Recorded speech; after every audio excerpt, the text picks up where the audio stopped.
ಯಕ್ಷಗಾನಕ್ಕೂ ಉಡುಪಿ ಜಿಲ್ಲೆಯ ಬ್ರಹ್ಮಾವರ ಸಮೀಪವಿರುವ ಹರನ ಊರಾದ ಹಾರಾಡಿಗೂ ಎಲ್ಲಿಲ್ಲದ ಸಂಬಂಧವಿದೆ. ಈ ಸಂಬಂಧ ಇಂದು ನಿನ್ನೆಯದಲ್ಲ, ಬಹುಶಃ ಸುಮಾರು 800 ವರ್ಷದ ಇತಿಹಾಸವಿದೆ. ಹಾರಾಡಿಯಲ್ಲಿರುವ ಗಾಣಿಗ ಕುಟುಂಬದವರಿಗೂ ಯಕ್ಷಗಾನಕ್ಕೂ ಎಲ್ಲಿಲ್ಲದ ನಂಟಿದೆ. ಯಕ್ಷಗಾನ ಬಯಲಾಟ ಆಡಿಸುವುದು, ಯಕ್ಷಗಾನ ಮೇಳಕ್ಕೆ ಸೇರಿ ವೇಷ ಮಾಡುವುದು ಮೊದಲಿನಿಂದಲೂ ನಡೆದುಕೊಂಡು ಬಂದ ಪದ್ಧತಿಯಾಗಿದೆ. ಹೆಚ್ಚು ಕಡಿಮೆ 1000ಕ್ಕೂ ಹೆಚ್ಚಿನ ಗಾಣಿಗ ಸಮಾಜದವರು ಯಕ್ಷಗಾನ ಕ್ಷೇತ್ರದಲ್ಲಿ ಸೇವೆ ಸಲ್ಲಿಸುತ್ತಾ ಬಂದಿದ್ದಾರೆ. ಹಾರಾಡಿ ಕುಣಿತ ಮೊದಲಿನಿಂದಲೂ ಚಾಲ್ತಿಯಲ್ಲಿದೆ. ಇದನ್ನು ಗುಬ್ಬಿ ಕುಣಿತ ಎನ್ನುತ್ತಾರೆ. ಗುಬ್ಬಿಯ ಹಾಗೆ ಒಂದೇ ಸವನೆ 2 ಹೆಜ್ಜೆಯನ್ನು ಇಟ್ಟು ಮತ್ತೆ ಎಡ ಮತ್ತು ಬಲಕಾಲನ್ನು ಗುಬ್ಬಿ ಮರಿ ನಡೆದಂತೆ ಹಾರಿದಂತೆ ಕುಣಿಯುವ ಈ ಗುಬ್ಬಿ ಕುಣಿತ ಆವಾಗ ಭಾರಿ ಹೆಸರು ಮಾಡಿದೆ. ಯಕ್ಷಗಾನ ಪ್ರಿಯರು ಈ ಕುಣಿತವನ್ನು ಭಾರಿ ಇಷ್ಟಪಡುತ್ತಿದ್ದರು. ಸದ್ಯ ಈ ಗುಬ್ಬಿ ಕುಣಿತ ರಂಗದಿಂದ ಮರೆಯಾಗಿರುವುದು ಬೇಸರದ ಸಂಗತಿಯಾಗಿದೆ. ಗುಟ್ಟಿನಲ್ಲಿ ಇದ್ದ ಹಾರಾಡಿ ತಿಟ್ಟು ಕೊನೆಗೆ ಬಹಿರಂಗವಾದಾಗ ಜನಮೆಚ್ಚುಗೆ ಪಡೆದಿತ್ತು. ತೆಂಕು ಬಡಗು, ಬಡ ಬಡಗು, ಹಾರಾಡಿ ತಿಟ್ಟು, ಮಡಪಾಡಿ ತಿಟ್ಟು ಈ ನಡುವೆ ಸೇರಿಕೊಂಡಿದೆ. ಕುಣಿತದಲ್ಲಿ ಹೆಜ್ಜೆಯಲ್ಲಿ ತಮ್ಮದೇ ಆದ ಶೈಲಿಯಲ್ಲಿ ಕುಣಿದು ಯಕ್ಷಗಾನ ಪ್ರೇಕ್ಷಕರನ್ನು ರಂಜಿಸುತ್ತಿದ್ದರು. ಹಾರಾಡಿ ಬಣ್ಣದಲ್ಲೂ ಇವರು ಒಂದು ಹೆಜ್ಜೆ ಮುಂದೆ ಇದ್ದಾರೆ. ಮುಖವರ್ಣಿಕೆ, ವೇಷ, ಒಡ್ಡೋಲಗ ಇದರಲ್ಲಿ ತಮ್ಮದೇ ಆದ ಶೈಲಿಯನ್ನು ರೂಢಿಸಿಕೊಂಡಿದ್ದರು. ಹಾರಾಡಿ ಮುಂಡಾಸು ಹೆಸರಿಗೆ ತಕ್ಕಂತೆ ತನ್ನದೇ ಛಾಪನ್ನು ರೂಢಿಸಿಕೊಂಡಿದೆ. ಅದಕ್ಕಾಗಿ ಹಾರಾಡಿ ಮುಂಡಾಸನ್ನು ಯಕ್ಷಗಾನ ಪ್ರಿಯರು ಇಷ್ಟಪಡುತ್ತಿದ್ದರು.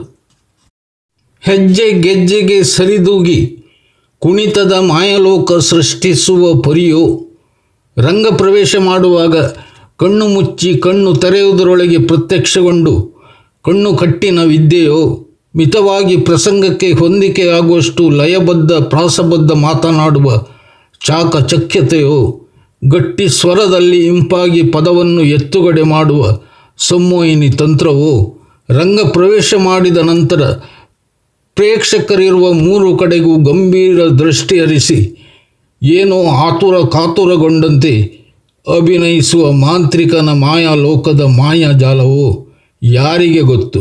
ಬಹುಶಃ ಭಗವಾನ್ ಶ್ರೀರಾಮನಿಗೆ ಗೊತ್ತಿರಬಹುದು.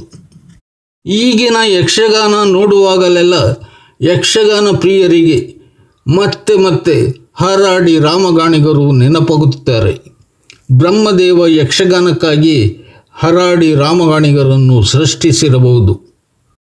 ಬ್ರಹ್ಮಾವರ ತಾಲೂಕಿನ ಹಾರಾಡಿಯಲ್ಲಿ ಜನಿಸಿದ್ದ ರಾಮಗಾಣಿಗರು ತನ್ನ 14ನೇ ವಯಸ್ಸಿನಲ್ಲಿ ಮಾರಣಕಟ್ಟೆ ಮೇಳದಲ್ಲಿ ಗೆಜ್ಜೆ ಕಟ್ಟಿದ್ದರು. ಯಕ್ಷಗಾನ ರಂಗದಲ್ಲಿ ರಾಜರಂತೆ ಮೆರೆದ ರಾಮಗಾಣಿಗರು 45 ವರ್ಷ ಮುಂದತ್ತಿ ಮೇಳದಲ್ಲಿ ಕಾರ್ಯನಿರ್ವಹಿಸಿದ್ದರು. 2ನೇ ವೇಷಧಾರಿಯಾಗಿ ಜನ ಮನ ಸೋರೆಗೊಂಡ ಇವರ ವೇಷ ಕಾಂಬುಕ್ಕೆ ಚಂದವಾಗಿತ್ತು. ಹಾರಾಡಿ ರಾಮಗಾಣಿಗರ ಜಾಪು ಎಂಬ ಗಾದೆ ಮಾತು ಯಕ್ಷಗಾನ ಲೋಕದಲ್ಲಿ ಜನಪ್ರಿಯವಾಗಿತ್ತು. ಅವರು ರಂಗ ಪ್ರವೇಶ ಮಾಡಿದರೆ ಸೂಜಿ ಬಿದ್ದರೂ ಶಬ್ದವಾಗುವಷ್ಟು ನಿಶಬ್ದ ಇರುತ್ತಿತ್ತು.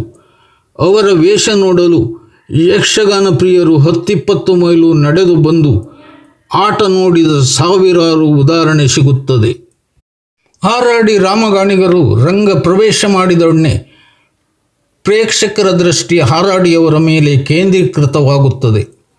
ಹೀಗಾಗಿಯೇ ಎದುರು ವೇಷಧಾರಿ ಎಷ್ಟೇ ಸಮರ್ಥರಿದ್ದರೂ ಇವರೆದುರು ಚಿಕ್ಕವರಾಗಬೇಕಾಗುತ್ತದೆ. ನಿಲ್ಲುವ ಭಂಗಿಯಲ್ಲಿಯೂ ಅವರ ಜಾಪು ಇದೆ. ಬಿಲ್ಲನ್ನು ನೆಲಕ್ಕೂರಿಸಿ ಒಂಟಿ ಕಾಲಿನಲ್ಲಿ ನಿಲ್ಲುವ ಅವರ ಭಂಗಿ ವಿಶೇಷವಾಗಿತ್ತು. ಮುಖಕ್ಕೆ ಕಟ್ಟಿದ ದುಂಡಗಿನ ಕಟ್ಟು ಮೀಸೆಯನ್ನು ಹೊತ್ತು ರಾಜ ಗಾಂಭೀರ್ಯದ ನಡೆನುಡಿ ಎಲ್ಲರಿಗೂ ಇಷ್ಟವಾಗುತ್ತಿತ್ತು. ಯಕ್ಷಗಾನದಲ್ಲಿ ಇಂಥ ವೇಷ ನೋಡಲು ಇನ್ನೂ ಸಾಧ್ಯವೇ?